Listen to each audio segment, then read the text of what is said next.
Speaking Human.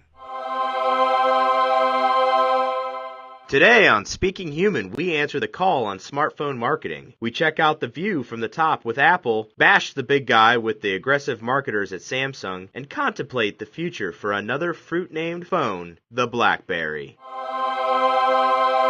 Speaking Human.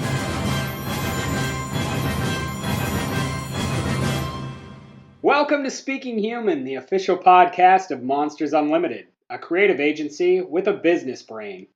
I'm Shad Conley, and I enjoy traveling back in time to laugh at all the people who think they look cool, spinning the balls on their Blackberries. I'm Patrick Jebber, and I wish Samsung would change its name to Pomegranate, so we could just compare fruits in this podcast. And it's a good name. It rolls off the tongue. Pomegranate. This is your Pomegranate. first time checking out the podcast. Each episode, we explore a different marketing topic and review the latest efforts from brands and businesses in that arena. The topic of today's show? Smartphones. Specifically, 3 of the biggest brands when it comes to making smartphone hardware. We'll explore the products they produce, their positions in the smartphone market, and how they're marketing their devices to customers. As always, we'll provide our innovative Speaking Human ratings for each of these companies and their efforts. So, let's get into it. So the first smartphone maker we'll be looking at is Apple. Now, they're obviously the top dog in this category, at least in the United States. 36.3% of smartphone owners own iPhones. Trailing a little bit behind, like I said, in the States, a little different on the worldwide view, is Samsung, who we'll be talking about later in the show. So Apple's sort of on top. As everybody knows, they produce their own software and, focus on just one product, the iPhone. And the Apple, just to speak a moment for the Apple, the iPhone, branding, marketing, they have this sort of position as they're the cool guy. They have the most innovative features, and they've sort of been sailing off that since the iPhone came out, and they were basically way ahead of everybody else. So why don't you start it off, Patrick? Just give us some of your thoughts on Apple, the big dog in the smartphone game. Well, that's pretty easy. They have, like you said, one phone. I think, they've done a good job. They've made some of their previous models more accessible for the budget conscious. So I think that's in their favor. The big thing I think Apple will always have going for it, and you touched on this, that they control the software and the hardware. This is what will always, I think, set them apart from all the other manufacturers, because from a market share standpoint, they have an advantage there. They're not dependent on another software platform or dependent on, the hardware manufacturers, since they control all that. And I think that's where a lot of the other phones will have problems in the long run. I was reading an article recently that said Apple makes more money from iTunes than from anything else combined. And because it integrates so nicely with your device, meaning your iPhone, it doesn't matter what any other phone manufacturer comes out with, they're always going to have to compete against, the biggest. I think You're an Apple fan. You would call yourself an Apple fan, right? Sure. Primarily because they were the first to the market with the phone, They've been innovative ever since, sure, but I like the way that they integrate with every other part of my digital life. All my gear plays nicely together. No major hang-ups that I could speak of. And if there were a bug here or there, like there have been, that in the media, Apple Maps or something like that, it's nothing that compares to what I've dealt with on Windows machines, trying to get things to play together nicely. So they also have that, especially if you adopt a lot of their other devices. How about you? Well, I agree with you on a lot of that, particularly, the Apple brand in general. I feel like it's very strong. This cool perspective that people have about owning Apple products and Apple owners. It all works for them. Full disclosure, I am an iPhone owner and I'm happy with it. I think it's the best choices of the phone out here. That being said, I do feel like Apple's gotten to the point where they're, in terms of smartphones, they're in kind of a precarious position. Samsung nipping at their heels, all these different phones, and I feel like their innovation, which used to be so far ahead of everybody else, that gap has really narrowed now. So I don't know that they're all that far ahead, and I don't know what their prospects are for the future of their next phone. But as these, more phones come out and compete with them, you saw what happened to Blackberry before. You can be on top and then you get stale pretty quick, within that arena. What more do they have in store? There's talk and whispers about a cheaper version of the iPhone coming out, which I think is a terrible idea and kind of even at odds with the Apple brand. I just think they're in this position where they kind of need to recharge. They need to amp up the innovation. Even their marketing,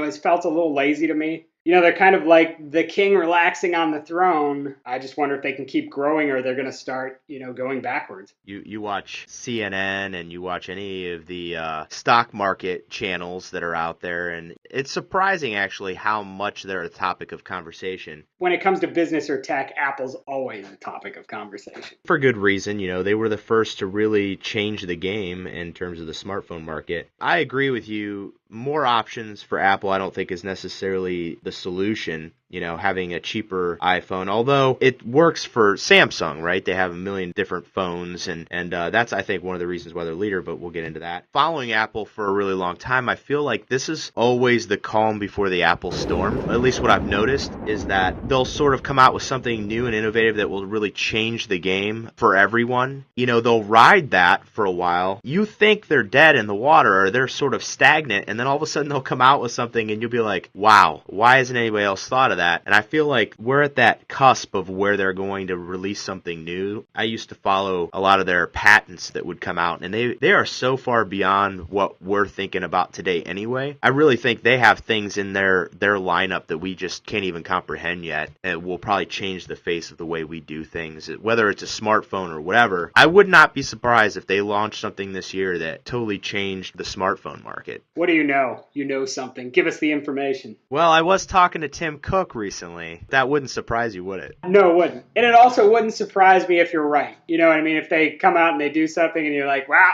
they've done it again. For the first time, I'm going to have to say Apple looks human, which will be my rating for them in the smartphone market. Human. Human is average. They're the best option out there for a holistic digital life, but I go superhuman on this. Superhuman is awesome. Yeah, it's differing perspectives. It's hard to argue with that, but at the same time, I'm looking at them and I'm saying, cool fades, Apple. You got to get out there. You got to pound the pavement, make it happen. Well, let's move on to, our second place and somebody we've talked about, the key competitor to Apple, Samsung. Now, Samsung's sort of the contender. Within the past couple of years, they've just ramped up their smartphone hardware and taken it worldwide. I think they're actually bigger than the iPhone.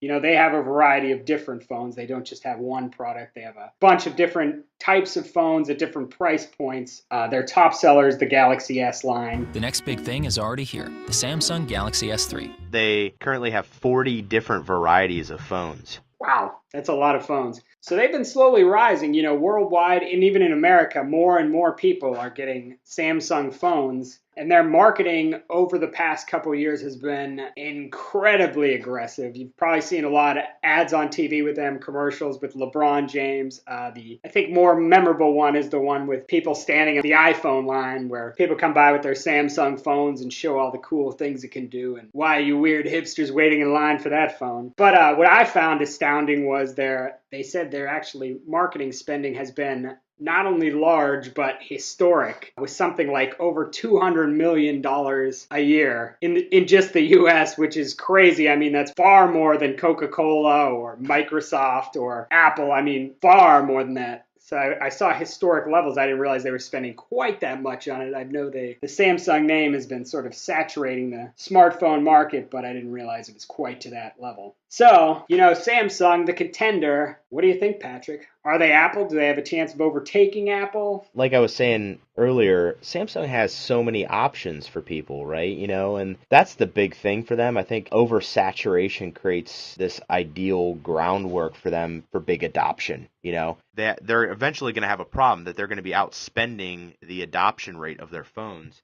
Yeah, they'll limit their revenue because, especially when they're pouring that much into marketing, they end up limiting how much they can actually make off their phones. The way I look at it is, imagine what would happen if Samsung only had one or two phones like Apple. There's no way that they'd be able to keep that lead on them. The options there really give them that advantage. And the other problem, I think, for them long term is that they rely right now on Google for the operating platform. There's an article that actually talks about the problems that may come from that. Since Google, it owns Motorola, another manufacturer of phones. It could get really messy if Google decides to keep the latest and greatest from Samsung, which it could do. Right now, it gives them all of the newest, latest updates. So that is where I think Samsung that's where a couple of their biggest weaknesses is that, eventually that they'll be outspending in terms of their marketing versus the adoption rate, meaning how much they're selling of those phones. And then they have dependency, which is, I think, one one of Apple's greatest strengths, is that they control everything.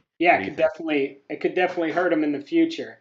You know, the way I see Samsung's kind of like, you think of something like Game of Thrones. They come out of nowhere and they sort of storm the kingdom and they get on top, they end up taking over and they're like, what do we do now? That's kind of the way I see Samsung. They've been really aggressive with their marketing and they've been smart. You know, they've been saying, okay, the iPhone's on top. Let's provide cheaper phones, different kind of phones, alternatives. They've been very aggressive and in their marketing, you know, that even going directly after Apple, like we're the alternative to this. They've really positioned themselves as, if you don't want Apple, you want Samsung. That's kind of their whole thing. Put themselves in a good position and they've done well. But I don't know where they necessarily go from here, you know. And then you mentioned the Google issue. If that becomes a problem in the future, they're totally sunk. Yeah, I'm a big believer in that. It's not the actual hardware that people are. I mean, sure, everybody, you know, wants a really cool looking phone or they want something that's sleek or whatever, but it's really that user interface that people are drawn to. It's all about the design, the aesthetics of that interface. When Android's very first attempt at the software platform, people said it was buggy, it lagged, you know, there were, like when you'd scroll or when you do something, it was chunky compared to the iPhone. You know, they've refined it and they've improved that. In combination with the hardware, obviously the hardware has to be able to work in conjunction with that software to make sure everything's very fluid. But the software is what people react to. As long as the phone is relatively light, you know, long battery life, great looking display, but the software is where they interact with it, you know what I mean? And that has to be paramount to everything else. Oh yeah, absolutely.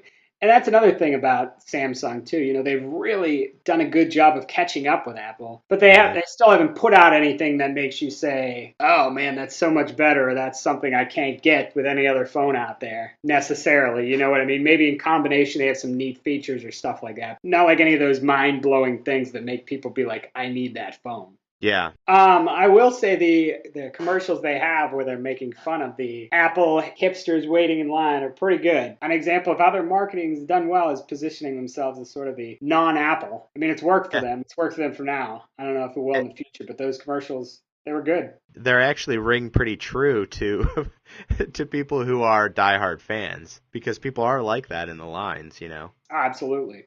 So what's your bottom line, you know, what's your score on Samsung, the contender?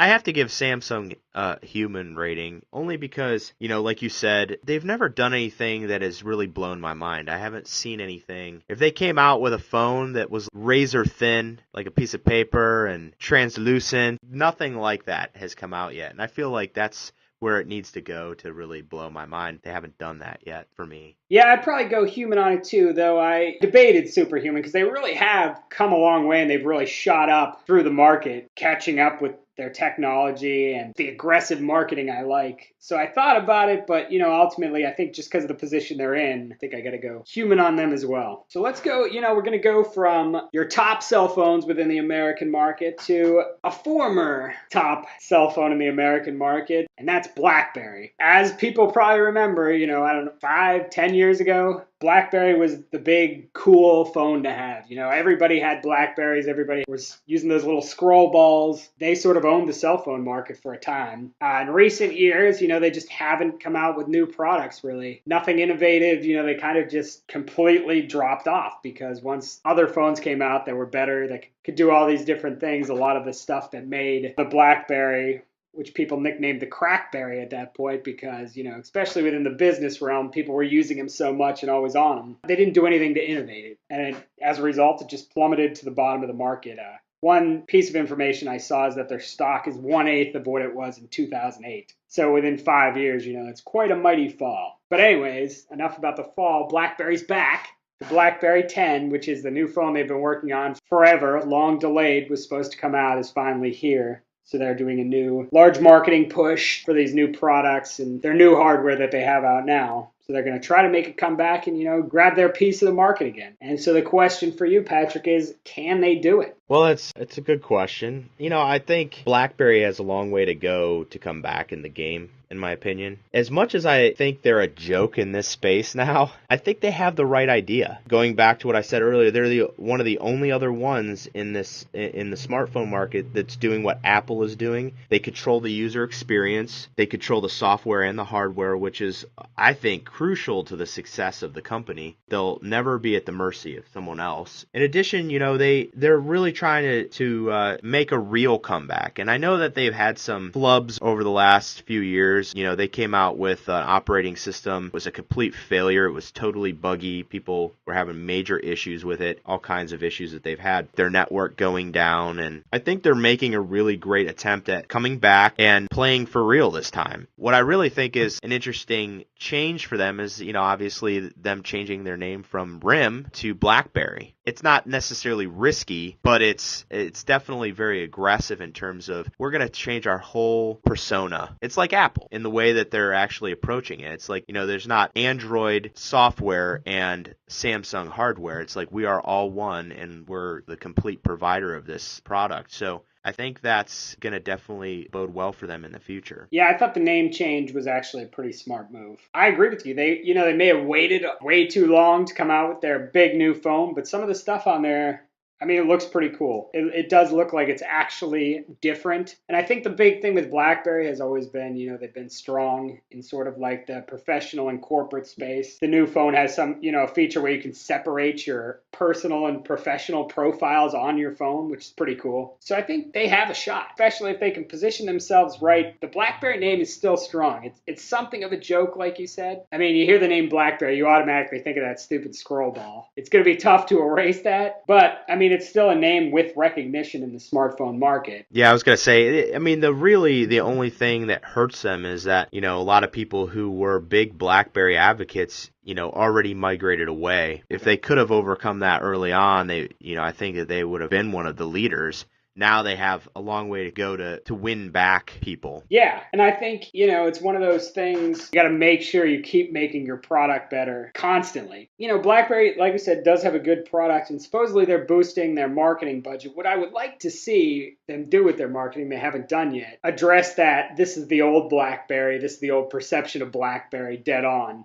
And this is what we are now. Give people the transformation right up front. They had a commercial on during the Super Bowl that I thought was actually pretty terrible. It was like, we can't show you all the things that the new BlackBerry can do, so we'll show you what it can't do. It was terrible. But then they have another commercial that I found online where they show what it actually can do and some of the cooler features on there, which I thought was actually good. I always think with your smartphone marketing, good to focus on the features, especially the ones that separate you from everybody else. Yeah, I do agree with you. The things they can't do are a lot easier than showing what it can do. It was just a strange way of showing that. Anyway, I disagree, and that keeping moving commercial, while I think it's good to show functionality and the differences in the user interface, I feel like that commercial actually did it pretty poorly for me. It was too fast. I never really understood what I was seeing in terms of the cool new features. I felt like it went really quick and I sort of grabbed it and I was like, wait, what was that? And I think that they need to really focus on those because when you read about them, they are pretty cool features. I think all in all, you're right. I think focusing on a lot of those things, those differentiators, is a good idea and it gives them that chance of making that comeback.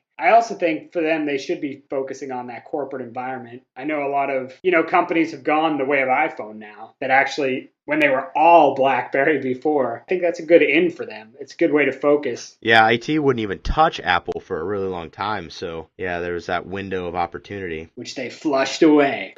Yeah. Anyway, what's your final rating, though, on BlackBerry and their chances in the smartphone game? Well, as they stand right now, I feel like they're pretty human. They're average. I think that they're on the right pace. I wouldn't say they're superhuman yet, but I do like what I'm seeing from them. And even though I'm giving them the same rating as Samsung, I really feel like they have a chance to become superhuman in this space. Yeah, once again, and for my third time today, I'll be giving it a human for, basically all the reasons you said. It's impressive for them to be at a human because they were so subhuman not so long ago. So even getting to human is a small victory in itself. I still think they have a lot of work to do, to even get a piece of that market. And I think a lot of that's going to come down to marketing, which needs to be a lot better on their end. But they have a good product. When you look at it, it's actually a phone that looks different than everything else. They just need to play their marketing cards right. So that's it. All right, well, that's it for today's show. You can listen to current and past episodes of the podcast at speakinghuman.com. You can also subscribe to the Speaking Human podcast in the iTunes Store. Do I have to tell you what the iTunes Store is? Probably not.